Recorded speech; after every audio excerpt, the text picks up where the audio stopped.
En fait, le meilleur agrégat à utiliser, ce sont les cash flows d'exploitation. Et donc, pour calculer la capacité d'une société à rembourser ses dettes, il faut calculer le ratio dette financière nette sur cash flow d'exploitation.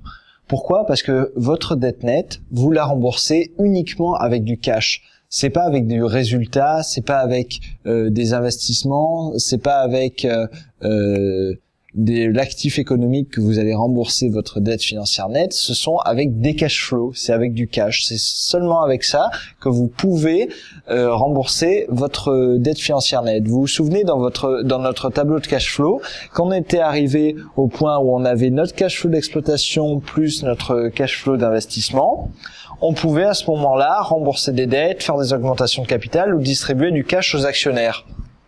Donc, c'est uniquement avec les cash flows d'exploitation qu'on peut investir ou désinvestir, enfin, qu'on peut investir et qu'on peut rembourser la dette nette. Donc, c'est vraiment cet agrégat qu'il faut utiliser pour le comparer à la dette financière nette. Alors en fait, de manière générale, et parfois, quand on n'a pas la possibilité de calculer exactement nos cash flows d'exploitation, on peut utiliser ce qu'on appelle un proxy. Donc, voilà le proxy qu'on utilise souvent.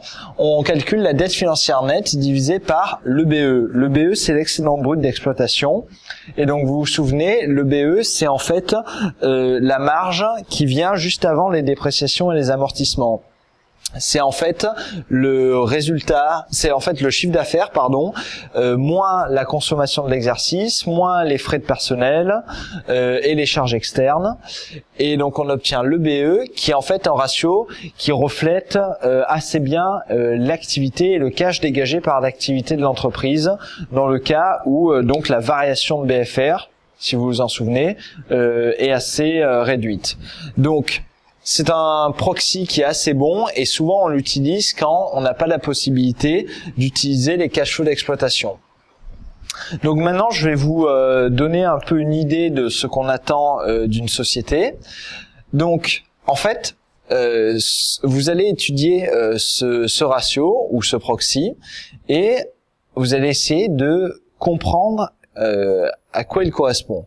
Donc imaginons que j'ai deux cas, ce ratio peut être inférieur à 3 ou supérieur à 3. Si ce ratio est inférieur à 3, ça veut dire que je vais mettre en fait environ moins de 3 ans pour rembourser ma dette financière nette. Ça, c'est sous certaines hypothèses, notamment que j'utilise entièrement mon EBE pour rembourser ma dette. Alors, quelles sont ces hypothèses? Grosso modo, c'est que mon BFR n'augmente pas beaucoup, que je n'investis pas beaucoup et que je néglige en gros les impôts et les dettes et l'intérêt de la dette. Donc ça veut dire que je consacre tout mon excédent brut d'exploitation à rembourser ma dette financière nette. Et ben si je fais ça, je vais mettre environ 3 ans pour la rembourser. Et donc, si mon ratio est inférieur à 3, ça veut dire que je mets moins de 3 ans. S'il est supérieur à 3, je mets plus de 3 ans. Pourquoi est-ce que j'ai pris cet exemple? Parce que, pour vous donner une idée, on considère qu'une société est peu risquée si son ratio est inférieur à 3 et qu'elle est plutôt risquée si son ratio est supérieur à 3. C'est vraiment pour vous donner une idée, hein, n'appliquez pas ça à la lettre, mais en gros, voilà, pour vous donner un peu une mesure dans l'étude de ce ratio, c'est environ ce qu'on considère comme une société peu risquée si le ratio est inférieur à 3, une société risquée si le ratio est supérieur à 3. Alors maintenant, je vous pose une question pour savoir si vous avez bien compris. J'ai une société qui a une dette de 2000. Et cette société, disons, pendant les 10 prochaines années, elle pense que son EBE va être de 1800 et que ses cash flows d'exploitation vont être de 350. Ça, c'est chaque année. Chaque année, elle a un EBE de 1800 et des cash flows d'exploitation de 350.